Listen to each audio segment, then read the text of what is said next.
He didn't know it yet, but that card, valid for just 24 hours, would make him question everything he believed about power, money, and people like her.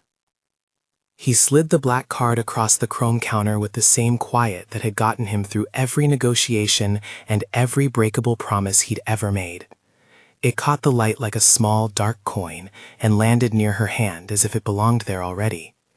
She looked at it the way people look at unfamiliar weather, careful, a little skeptical, counting the cost and the pause before a step. "Take it," he said. His voice fit a room like a coat, tailored, heavy, practiced to warm nothing. Around him the diner hummed, late-night coffee, a radio murmuring an old ballad, the clink of silverware. People moved in and out of each other's weather without asking permission. He had watched the same scene for years, in rooms that were less forgiving. Tonight he sat in a corner as if he were a photograph, a blot on the frame. She was wiping down a spot on the counter, the motion automatic, a habit of hands threaded through long nights. A child was tucked beside her, small chin to chest, eyelids still heavy with the kind of sleep that smells like milk and crayons. The kid's shoes were thin, the soles made soft, surprised sounds when they thumped the linoleum. He noticed that before anything else. The shoes were too small for winter. He had always been a careful observer. Power had taught him to be. It taught him to notice the line of someone's jaw and how they hid their hands.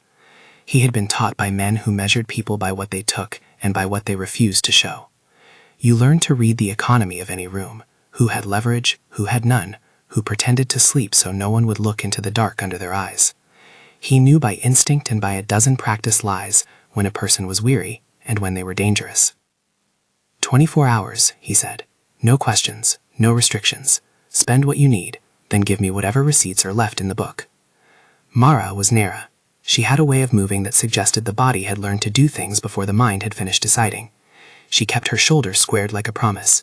She was not the kind of woman who asked for things she couldn't be given.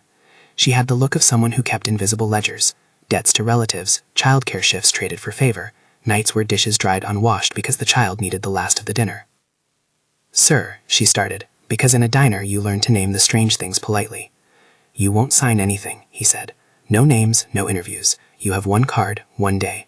At midnight it cuts off. No strings. Show me what you did with it when it's done." She laughed then, small and surprised, the sound of someone who had been offered a miracle and didn't trust the currency. "You want a receipt? You want me to prove I wasn't spending it on, I don't know, diamonds or that kind of thing?" She looked at the child, and the child trusted her. Trust was something that kept a mother awake. "Proof," he said. "I want proof. I don't want a story, I want the facts." She folded a corner of her towel over the card as if it might burn her hands. "Why me?" He thought for a moment, searching for a plausible lie. "Because I like to test things," he said finally. "And because the world tells itself stories about people like you, I'm curious which one is true." Curiosity was a dangerous word in his business.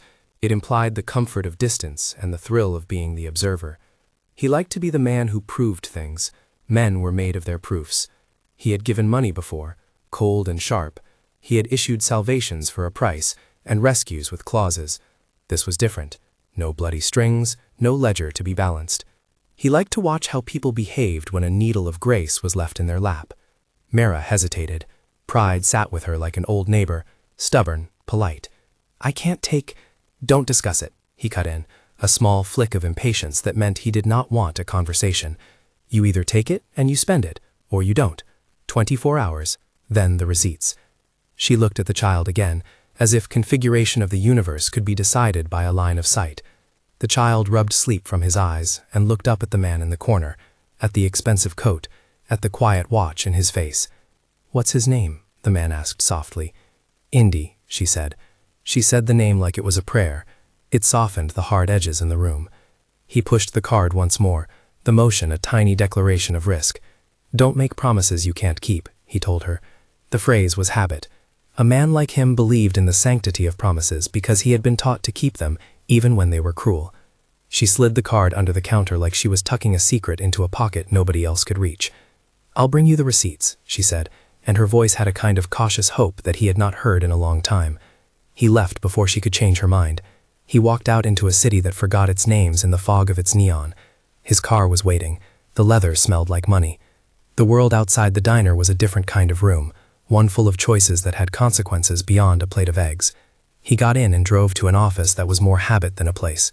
He sat in a chair that had been designed to make him feel right-sized in a world that was often too big. His phone was still in his pocket when he sat down.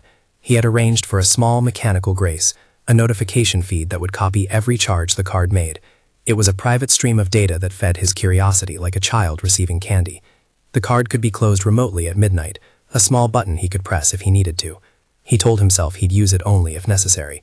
He didn't usually give himself many reasons to press the button. He watched the phone light up the dark like a tiny moon. He thumbed the screen once, then again. The night spread around him, wolfic and patient. He imagined every possible misuse. He made up scenarios in a voice clipped by contempt. Luxuries bought to impress, drugs purchased in back alleys, a reckless party for the girlfriends of docksmen.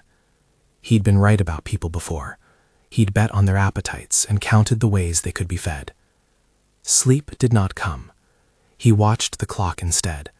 Hours that had no currency in his ledger, minutes that had to be defended.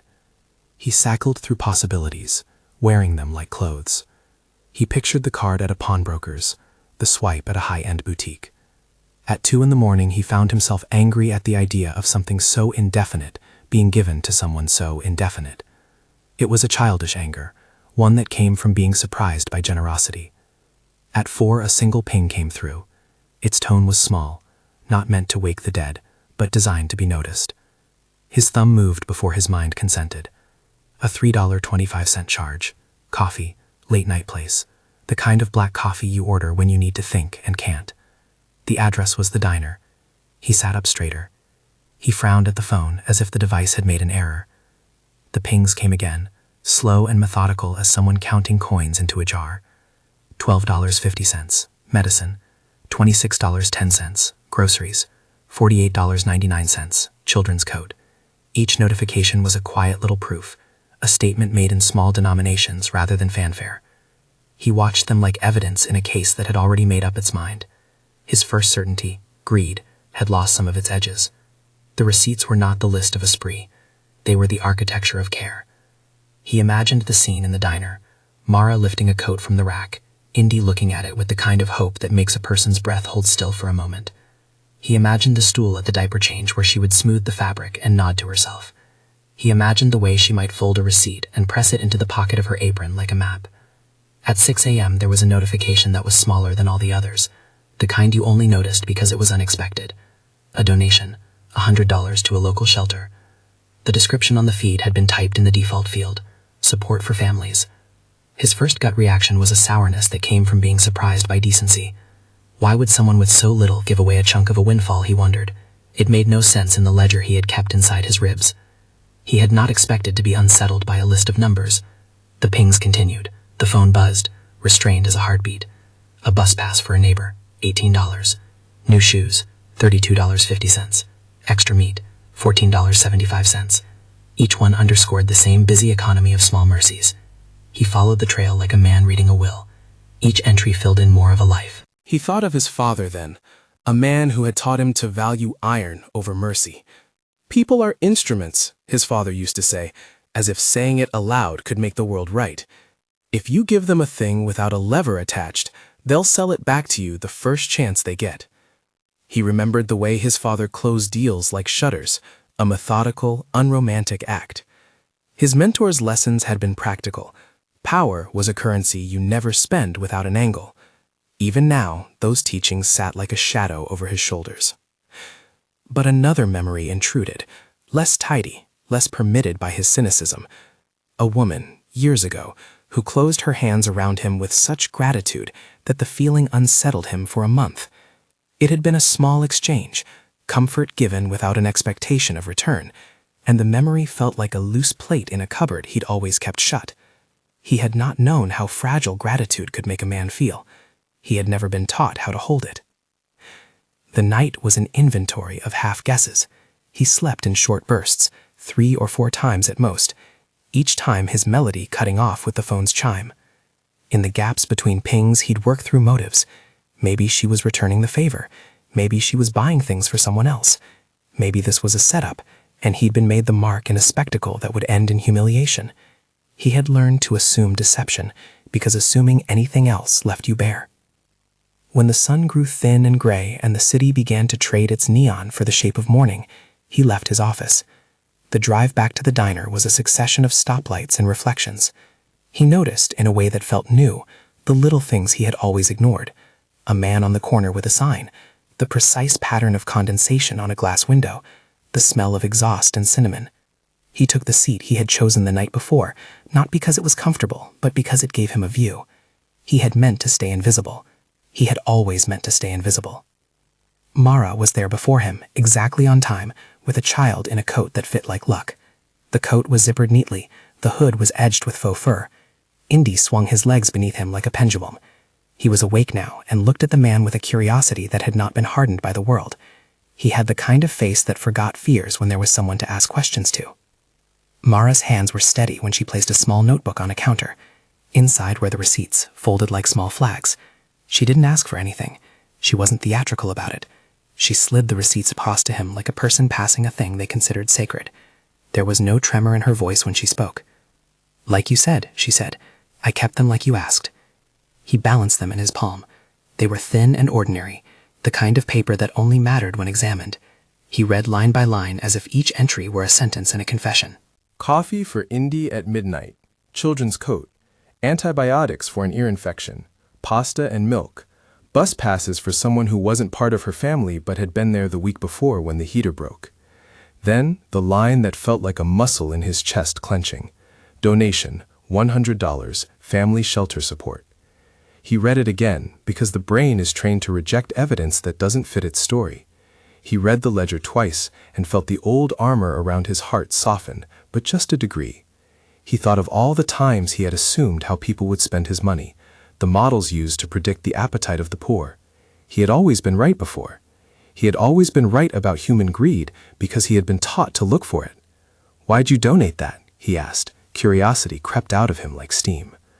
Mara's hands found the edge of the counter and rested there, rough with dish soap and honest labor. "There's a woman across the street," she said. "She got her rent late this month. That place on 9th? They've got kids running around, and their heater's real bad. I seen 'em shiver this winter. My sister used to tell me you give what you can, even when you can't. It ain't much, but it helps." She said it like someone explaining the weather. There was no sermon in it, no need to justify the moral temperature of her act. It was practical. It was obvious. It was a decision made between people who live close to each other's need. He felt a funny hollowness then, like a seam unstitched. He had expected the woman to buy herself a night of something he could name, fancy shoes, a coat that would make people look, a loud party. But the list was stubbornly unglamorous. It read like a ledger of needs, not wants. "How'd you eat tonight?" he asked, perhaps too low for the diner's usual politeness. Mara smiled in a way that was not quite a laugh. "I ate when Indy slept. Not much, but enough. There was some leftover pasta in a container. I had that and a cup of coffee. Didn't want him to wake." "You could have spent it all on yourself," he said. He wanted to catch an edge, some weakness. She shook her head. "He needs shoes that don't leak. He needs his antibiotics. And there's Miss Harper on 9th. She's got 3 kids and a broken stove. Sometimes people need us. Sometimes we pass things along. That's how it goes." She kept speaking as if the explanation were merely logistical. She'd chosen her priorities and written them down in ink and store receipts. The simplicity of it was, to him, a breach in a system designed to defend itself from soft things. He wanted to ask her about choices, about the grammar of decisions she had constructed. The man who had made decisions for a living wanted to deconstruct her one by one. He wanted to know about the night before, how she had decided to buy a coat instead of a dress, to donate when she herself had no cushion. He wanted to understand if there had been a dramatic moment in which she had decided to be generous, or if generosity was simply a habit. Instead, he asked, "Why me?" She looked up. The question made her face change. She considered him as if the answer was stored in the air between them. "Because you asked," she said finally, "and because I figured if somebody was making a point, better I make it for the right people." Her voice was small, but it had weight. He realized then that he had been looking for a spectacle and had been given a lesson. The receipts were like confessions written in practical terms. There were no grand gestures, no televised gratitude, just choices stitched together. He felt something shift, A small movement at first, like the loosening of a bolt. It was not repentance. He was not a man who could find absolution in the fork of a counter. But he did feel a crack, a place where his certainty might leak out. He felt absurdly ashamed of his own prediction. He had made a bet on the worst version of people and been proven wrong. "Did you," he began, then paused. His voice could have collapsed under the weight of being less certain. There were all the usual things one might offer: employment, shelter, connections. They were grand and heavy and had to be handled with care because they meant more than money. He had offers that came with rooms attached to rules. He had counselors who could follow up, lawyers who could draft terms. He had men who could arrange things with the efficiency of an assembly line. He said nothing of that. Instead, he asked a softer question. "Do you need help with anything else? Beyond what you bought?" Mara's eyes narrowed just a fraction, a cautious evaluation. She had been given a day. She had been asked to prove herself to a stranger with a strange accent of authority. Now that the test was over, she could choose to defend herself or accept aid. Accepting help had its own hygiene. You had to be careful not to give away your agency with someone's charity. "I need a steady schedule," she said. "I need more time. I need Indy to have after-school care when I'm stuck with the double. Sometimes I lose shifts because I can't find a sitter." He nodded, though he did not yet think in terms of programs or social services. The things he could offer were different. A small apartment in a building that required very different sorts of introductions. A job connection through someone who hired on punctuality rather than pedigree.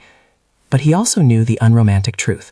Long-term help required the kind of patience his business rarely afforded. It required follow-through, a practical scaffolding rather than a dramatic rescue. "Nothing fancy," Mara added, "if it's all the same." He liked that. He liked the absence of grandiosity. It made his decision-making easier because he could see the contours of a real plan with the slippery slope of expectations. He could give something that kept promises, rather than demanded them. He left with the receipts folded inside his coat, an ordinary bundle that felt like a list of small judgments. On the walk back to his car, he felt watched by a city that had a long memory for gestures it misunderstood. Something about the exchange nagged him, an itch he didn't know how to scratch. Back at his place, he unfolded the receipts again in the quiet of his office. The numbers impressed upon him in a steady drumbeat. Small sums, large meanings. He felt his own past refracting in the paper. The mentorships that had taught him the economy of suspicion, the old lesson that people, when untethered, would fight for themselves. He had always been the man who did not believe in free goodwill. Yet here were the facts laid bare. He made some calls that afternoon, the kind that meant rearranging small ecosystems. He did not call any of the people whose names sounded like a guarantee. He called a woman who ran a day program and a man who ran a small housing trust. He asked about waiting lists and vacancy and the cost of a deposit. He asked about the dignity of anonymity in aid, the importance of offering support without spectacle. He listened. The answers were bureaucratic, precise, but not impossible. By evening, the city had worn its dusk like a scarf. He sat in his car again, this time not to watch, but to decide whether to extend his interference into reality. He felt the tug of something that had no name in the charts.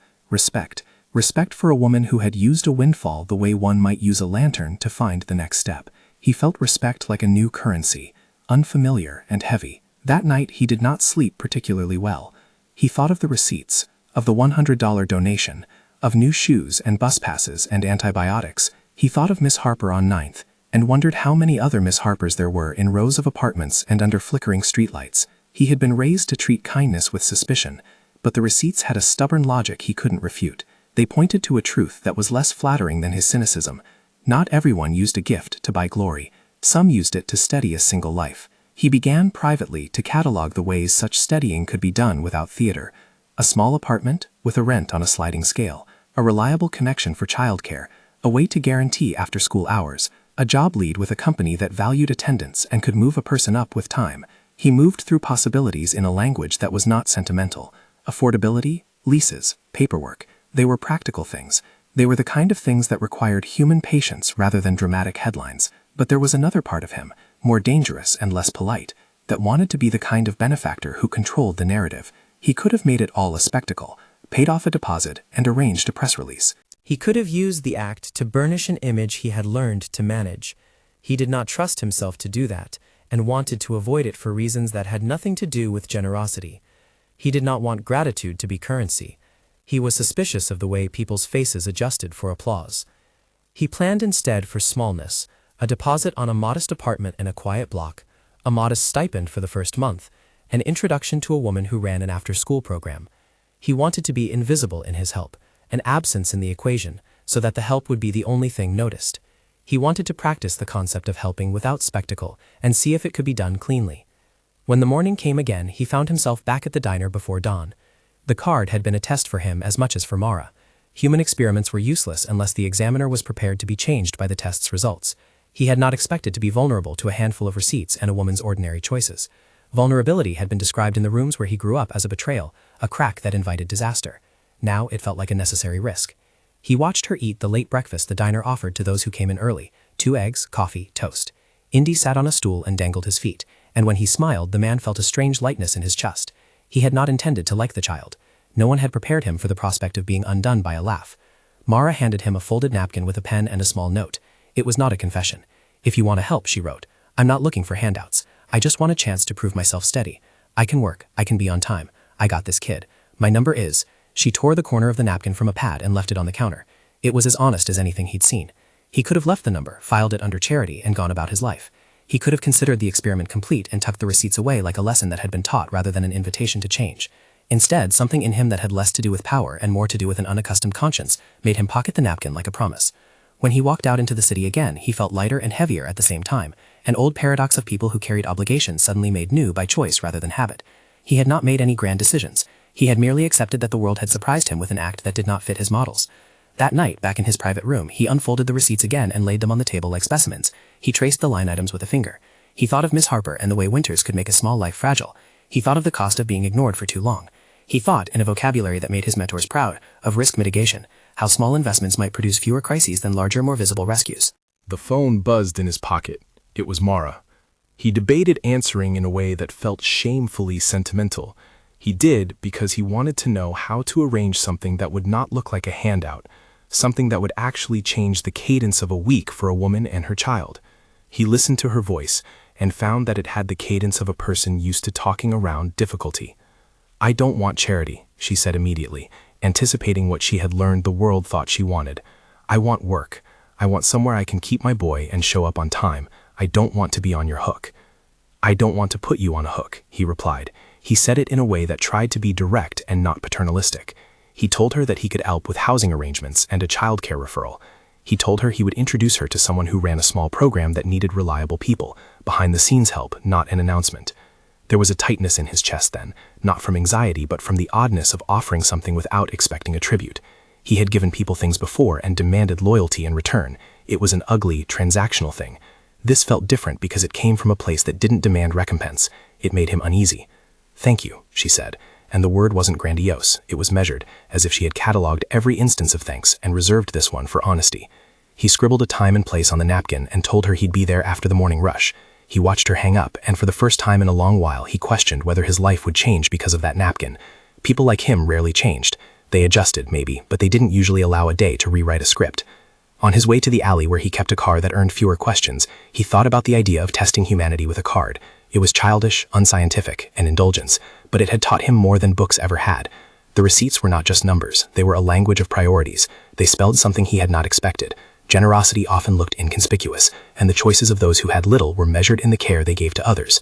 As he slid into the driver's seat, the city breathed around him in long, indifferent waves. He was not sure what the end of this story would be. He only knew that the receipts in his pocket had started a fracture, and fractures, once formed, often changed the way light entered a room.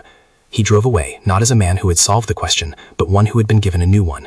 The world, precise and unyielding as it was, had offered him an answer he could not categorize. He had expected one thing and been given another, proof that character could be measured by small priorities rather than large temptations. He didn't yet know what he would offer next, only that he would have to be careful not to make an exhibition of kindness. He would have to learn the discipline of quiet help, of arranging life in ways that required patience and follow-through. It was less glamorous than the stories he had told himself, but it had something more difficult and rarer: dignity. He couldn't have known then how the morning's receipts would settle like sand in his mind, how they'd sit uneasy in the place where his convictions slept. He couldn't have known how the sight of a child's renewed shoes would make him consider invisible commitments. He had given a card as a test. He had not expected the test to turn on him. He set the napkin in his pocket like a small map and drove into the city's smudge of noon, already assembling the quiet machinery of help. A list of names, a woman who ran after-school programs, an apartment that could hold a person without spectacle. He was preparing to make offers that would not be announced. He was preparing to become the kind of man who learned to listen more than to instruct. When he returned to the diner the next morning, he did not yet know if Mara would accept the kind of assistance he intended to offer. He only knew that he could not go back to the neat ledger of his old life, where people were counts and kindness was a commodity. The receipts had exposed him to something softer, and there was no going back to armor that felt suddenly too thick. He sat in the booth and unfolded the napkin again, reading the hurried number as if it were a story. Outside, the city moved with that ordinary cruelty and ordinary grace. The choice he had made to hand over the card for 24 hours had been a small experiment in human nature. The result had been unexpected. He felt for the first time the possibility that wealth could be used to remove obstacles rather than to make spectacles. He had always had the tools for spectacle. The real work would be quieter. He folded the receipts and the napkin and placed them back into his coat, as if there were a plan in the folding. When the diner door opened and closed again, Mara came in with Indy at her side, and this time she did not bring a ledger of receipts. She brought the steady, cautious hope of someone who had just survived a cold season. She sat across from him with a quiet dignity that neither apologized for needing help nor flaunted the receipt of it. He watched her. He watched the child. He read nothing but the ordinary lines of a morning that would have to be made into a life. He felt the pressure of a decision sitting between them, heavy as a winter coat. How much would he step into this life without making a show of it? How much would he let his past define his new choices? He folded open the napkin and found the number he had written, the place in town he had marked as neutral ground to talk without cameras, without expectation. "I can help with a deposit," he said quietly, "and they have a spot in a program downtown that can provide after-school care. It's not much, but it steadies the week." Mara's hand tightened on the spoon in a way that suggested the weight of small things. "I don't want to be a charity case," she said.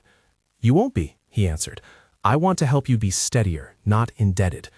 The words were easy to say and harder to live. He had no desire to be worshipped and no appetite to become a savior.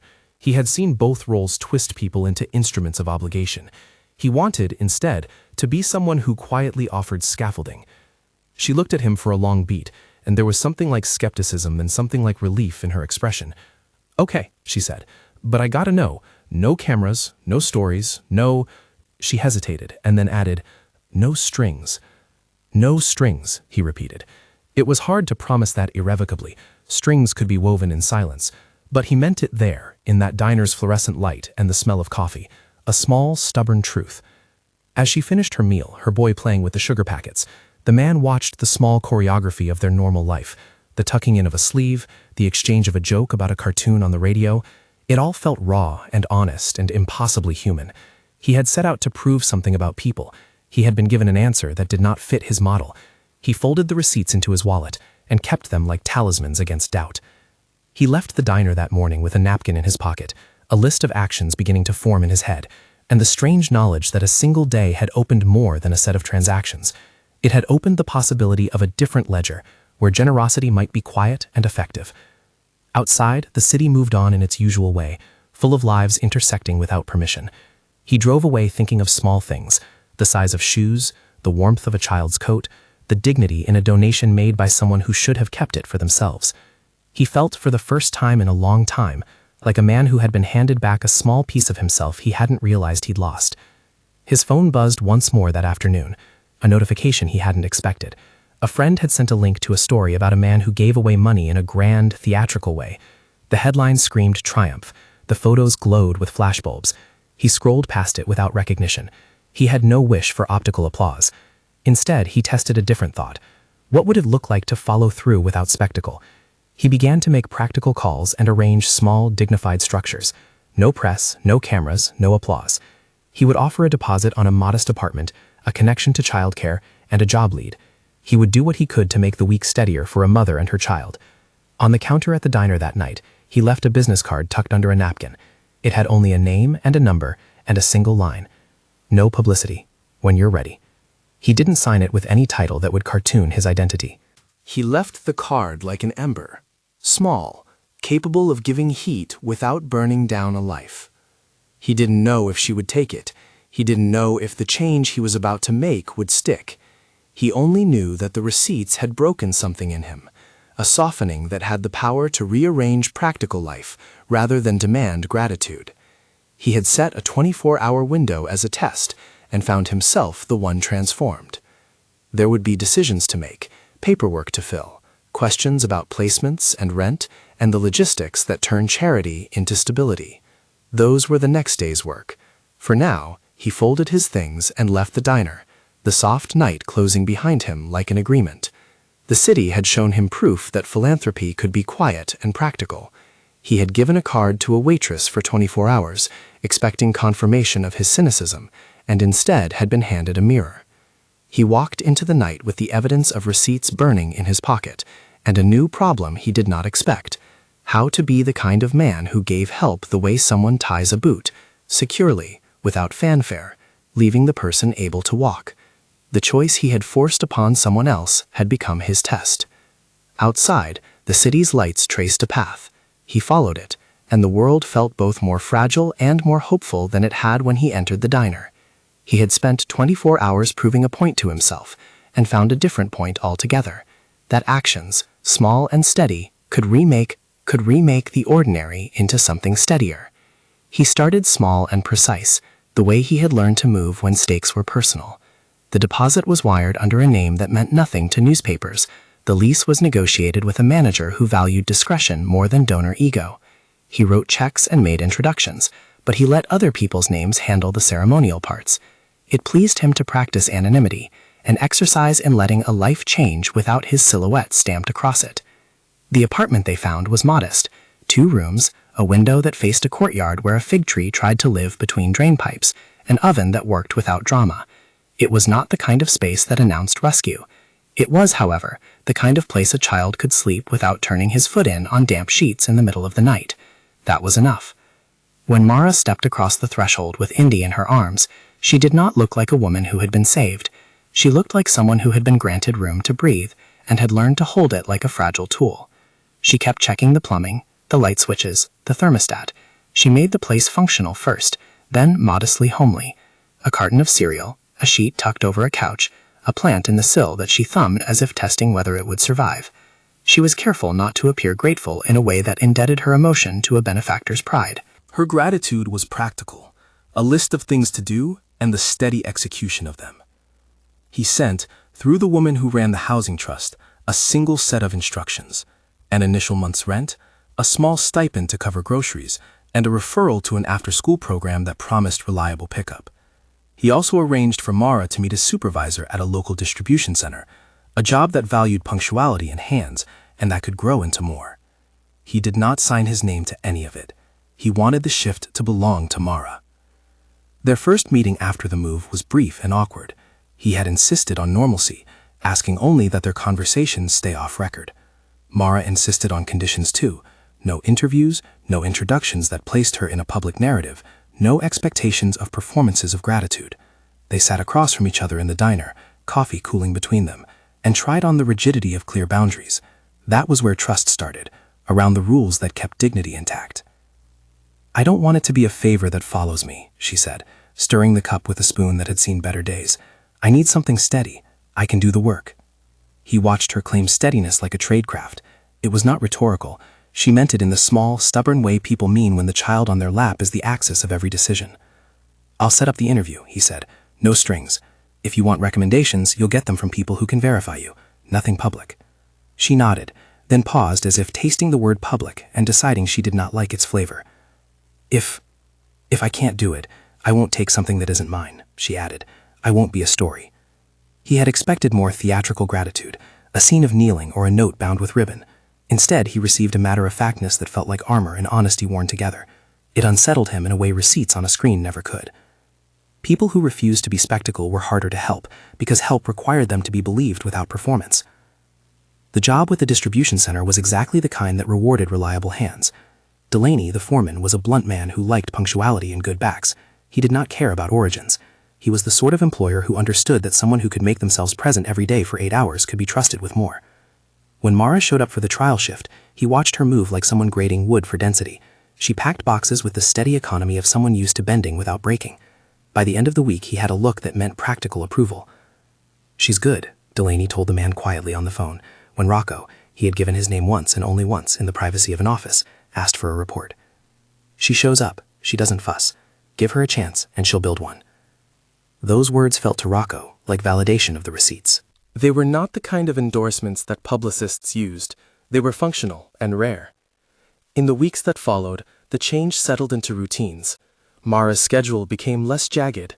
The after-school program took Indy 3 afternoons a week. He learned to pull up his sleeves to paint, to scuff his sneakers on gym floors, to talk about cartoons with boys whose parents worked nights. Mara left messages for clients she had always reached in the margins, and each yes she received arranged itself like a small victory. The apartment stayed warm. She slept better. Rocco found his own changes were quieter. He began arriving at the diner at odd hours to pay attention to ordinary things. The way Mara folded napkins when she was thinking, the quick exhale she made when she managed a tight week. He dropped a package of diapers anonymously at the apartment door once, left on the stair. He rearranged a mechanic's invoice for a neighbor's car so that a man who'd been friendly at laundry would not fall behind. He called Delaney once to insist on nothing more than fair wages. He caught himself in acts of curiosity that had emotion attached to them now. He asked no longer to prove a point. Instead, he wanted to trace the shape of a life as it eased. There were small missteps. Papers needed signatures, and for the first time in his life, he navigated civics that were dull and bureaucratic without using muscle. He filled out forms, provided references, learned the names of social workers who were experts at connecting dots. He discovered that doing this quietly was harder than staging a show. It required patience, it required the discipline of follow-through. Mara, for her part, never stopped keeping receipts. She kept a notebook beside the kettle where she wrote down the hours she worked and the small victories of the week. Indy's teacher saying he had learned the alphabet, a neighbor offering to watch him for an evening. She kept the little ledger as a way to remember that the new steadiness had been hard-earned and not a miracle that absolved effort. The most unexpected moment came not from grand gestures but from an ordinary Saturday morning. Mara had organized a small food drive after hearing about a family in the building across the courtyard who'd lost their stove. She collected cans and pasta and a bag of blankets and told the boss she would drop them off. Rocco watched from a bench at the courtyard when two mothers embraced and the children ran between their legs. He felt a kind of grief then, sweet and sharp, grief that he had been absent so long from such exchanges, and gratitude that he was learning to stand beside them. Indy noticed him long before the men did. The child, with his new shoes that clicked on the pavement, ran over and threw his arms around Rocco's leg. "Mr. Rocco," he announced with the complete certainty only children possess. The name stuck like a pebble in the man's shoe, annoying at first, then oddly anchoring. Rocco did not make a show of being moved. Instead, he smiled in a way that required no audience. A neighbor shot him a look, something like caution, something like approval, and went back to arranging boxes of spaghetti. He felt himself becoming one of those invisible things that made a small network of support hold together. There were moments of old habit tugging at him. He wanted to catalog the help as investments, to log outcomes and credit. He had been raised to account for every advantage. But each time this urge surfaced, he reminded himself of the receipts in his pocket, the tiny, ordinary acts of generosity Mara had chosen under pressure. He had handed someone power for a day, and learned that power used to make life livable was more valuable than power used to burnish an image. Mara's skepticism remained, but it thawed where it needed to. She accepted help with limits. When a cousin asked for occasional babysitting money, she would help, but she refused to let debt sit where dignity should. She began saving quietly, the way someone who had learned to stitch pockets into rough cloth might. She also began to give when she could. Time to a neighbor, a bag of rice to an old woman on the floor above. The donation she had made during the 24 hours had not been a one-off. It had been a commitment in miniature, a habit that passed forward rather than hoarded. One evening, months into the arrangement, the man found himself in the apartment because he had promised a small thing he thought he could honor, a set of winter boots for Indy that would carry him through several seasons. He waited in the kitchen while Mara buckled the child into a chair to show him the new shoes. Indy wiggled his toes, grinning as if the world had expanded by 3 sizes. "Thank you," Mara said, and it was not dramatic. It was the accurate measure of what had shifted. The word held not obligation but recognition. He put the receipt he carried into her hand. She looked at the numbers and then at him, the way people look at a weather forecast and decide what to put on. "You could have done this any number of ways," she said. "Why like this? Why not be loud about it?" "Because being loud would make it about me," he said. His voice has the kind of plainness he reserved for the things he meant. "This is about making space for you and Indy, not filling your life with stories about me." She studied him and then nodded. "We're all messy," she said, "but we can try to be steady." Their conversations became easier over time. He stopped seeing his presence as admission of anything grand and began to understand it as a sustained, quiet obligation. He learned to resist the temptation to rewrite her life into a narrative where he was the hero. He was learning to be the sort of person who stayed. Once, late in the winter, he caught himself in an act that would have made his father laugh with recognition. He sat in the diner, listening to Mara speak about a class she had signed up for, bookkeeping at the community college. She wanted to learn to manage a small budget and to someday run a tiny catering operation on the side. Her voice carried the gravity of someone making plans that mattered more than spectacle. "You can do it," he said, which felt less like a command and more like an observation he wanted to invest in. She looked at him then and, for the first time, used a word that belonged to his own hidden life. "You changed the rules," she said. He thought of his father's lesson about people being instruments and felt his chest hollow. He had not so much rewritten the rules of the world as allowed a corner of his life to be governed by different principles. He had given up the tidy control of metrics and replaced it with small, human scaffolding. He did not know whether this was moral growth or the dull ache of someone who had finally understood that the ledger of power could contain entries of tenderness. There were times when his old world crept in, the men who asked questions with thin smiles, the acquaintances who preferred bigger headlines to quieter acts, but he learned to steer his impulses. He chose anonymity. He chose the hard labor of arranging systems that required patience. He learned to find satisfaction in steady outcomes instead of applause. Months slid into a year with the merciless speed of the calendar. Indy learned to tie his shoes and to read a page of a book aloud. Mara worked nights and still found evenings to practice recipes and balance sheets. She began to hire a part-time helper for nights she could not manage and found friends in the people whose gratitude was simple and not performative. The apartment stayed warm. The boss visited once in a way that announced itself neither as a grand reveal nor as concealment. He came to give Mara a small envelope with the paperwork for an adult education program scholarship. He had arranged it with the woman at the foundation and asked for no recognition.